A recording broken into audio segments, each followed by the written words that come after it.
When people think about Titanic, they often focus on the ship, the iceberg, the sinking, and the statistics. More than 2,200 people aboard and more than 1,500 dead, but numbers conceal something important. Every survivor carried a story, and some of those stories are among the most horrifying eyewitness accounts in modern history. Not because they involve monsters or involve violence, but because they reveal ordinary human beings confronting extraordinary terror. Many survivors rarely spoke publicly about what they experienced. Others described scenes so disturbing that listeners struggled to believe them. The freezing darkness, families separated forever, voices crying out across the ocean, and people making impossible choices. These were moments of courage, panic, and unbearable loss.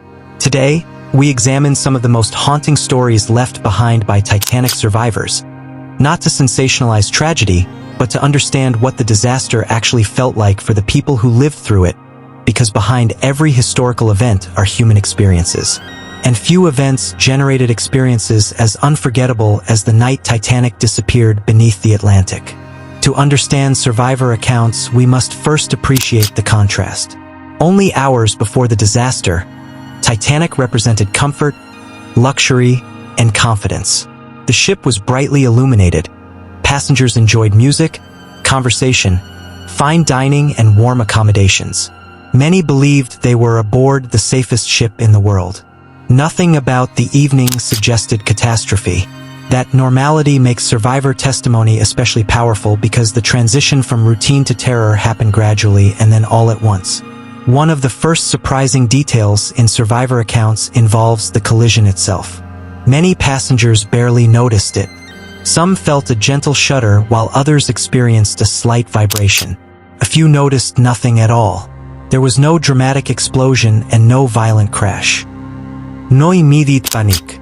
Several survivors later remarked that the collision seemed almost insignificant, and that created a dangerous psychological problem because when a disaster begins quietly, people struggle to recognize it. The most horrifying events often start with ordinary moments. Titanic was no exception. Numerous survivors later admitted they initially failed to understand the seriousness of the situation. Some believed the evacuation was precautionary, while others thought the ship would remain afloat indefinitely. Many saw no reason to enter lifeboats. After all, why leave a giant illuminated liner for a small wooden boat in the freezing Atlantic? Several early lifeboats departed with empty seats. This fact astonishes modern audiences, but it makes perfect sense psychologically. People tend to interpret events according to familiar experiences, and nobody aboard Titanic had ever experienced a disaster quite like this. The unimaginable remained unimaginable until it became unavoidable. Among the most heartbreaking survivor accounts involve family separation. Many passengers never imagined their farewells would be permanent.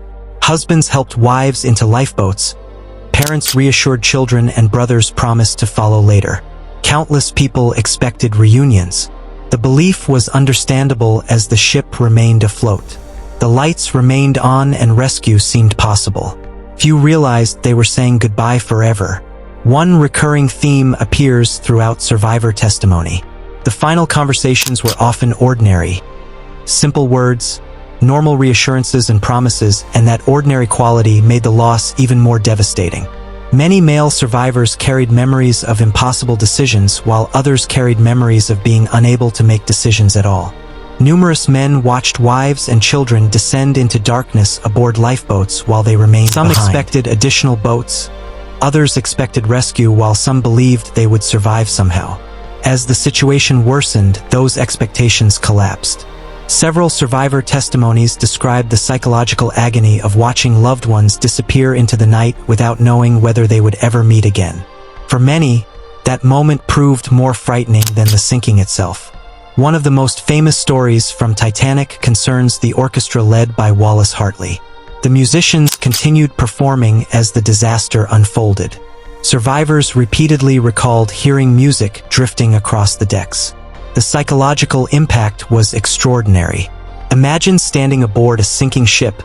The ocean is rising, lifeboats are departing.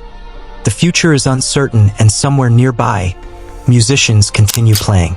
The contrast between elegance and catastrophe created memories that survivors never forgot.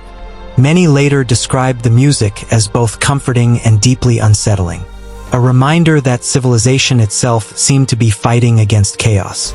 For survivors who witnessed Titanic's final moments, one experience stands above nearly all others: the breakup. Many struggled to describe it. Some doubted their own memories. The largest ship in the world appeared to be tearing itself apart. The event seemed impossible or unnatural. Several survivors later explained that they could not fully process what they were seeing. Their minds rejected the evidence, yet the evidence remained. A giant ship was dying before their eyes, and with it, any remaining hope that the disaster might somehow end differently. For those who entered the water, the experience was almost indescribable.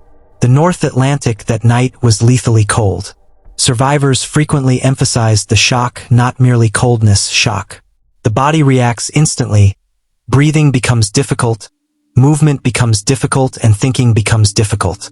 Many accounts describe the water as physically overwhelming. The cold became a force of nature, an invisible enemy attacking everyone simultaneously. It transformed survival into a race against time, a race few could win. Of all survivor memories, none appears more frequently than the sounds. After Titanic disappeared, thousands of people remained in the water. For a time, the ocean filled with voices, cries for help, calls for loved ones, prayers, shouting, and desperation. Survivors in lifeboats listened helplessly. Many wanted to return, while others feared being overwhelmed by desperate swimmers. The result was one of the most painful moral dilemmas of the disaster. People hearing suffering and being unable or unwilling to intervene. Then gradually, the voices diminished, one by one, until silence replaced them. Numerous survivors later stated that this silence haunted them more than any other memory. The disaster did not end when survivors reached safety. For many, it continued for decades. Psychologists now recognize a phenomenon known as survivor's guilt. Individuals ask questions that have no satisfying answers. Why did I survive? Why did someone else die? Could I have done more? Should I have done more? Many Titanic survivors wrestled with these questions for the rest of their lives. Some rarely discussed the disaster, while others discussed it constantly, but few escaped it entirely. The sinking became part of their identity, a permanent companion. Perhaps the most remarkable testimonies came from child survivors. Many were very young, yet some retained vivid memories throughout life. The darkness, the confusion, the cold, and the separation from parents. Children often notice details adults overlook, and their accounts provide unique perspectives on the disaster. Some remembered specific sounds, specific faces, and specific conversations. The persistence of these memories illustrates how profoundly traumatic experiences can imprint themselves upon the human mind. After hours in lifeboats, survivors finally saw rescue arrive. The ship was RMS Carpathia. For many, the sight seemed unreal. A vessel emerging from darkness, a promise of safety and a return to civilization. Yet even rescue carried emotional complexity, relief mixed with grief and joy mixed with sorrow. Survivors understood that many loved ones would never appear. The rescue marked the end of immediate danger, but not the end of suffering. Historians approach survivor testimony carefully because human memory is powerful but imperfect. Witnesses disagree, details change, and perceptions vary. Yet when numerous independent accounts converge, patterns emerge, certain themes appear repeatedly: the confusion, the cold, and the sounds, the separation of families, the psychological shock, and the overwhelming darkness. These recurring themes provide valuable insight into what survivors actually experienced, and together they create a picture far more powerful than any single account. Perhaps the most horrifying truth is not any individual story. It is the realization that Titanic's victims behaved exactly as human beings often behave. They hoped, they doubted, and they delayed. They reassured one another, and they searched for loved ones. They struggled to comprehend disaster while living through it. The sinking revealed something profound about human nature. Catastrophes rarely announce themselves clearly. People often recognize danger gradually, and by the time certainty arrives, options may already be disappearing. That lesson extends far beyond Titanic.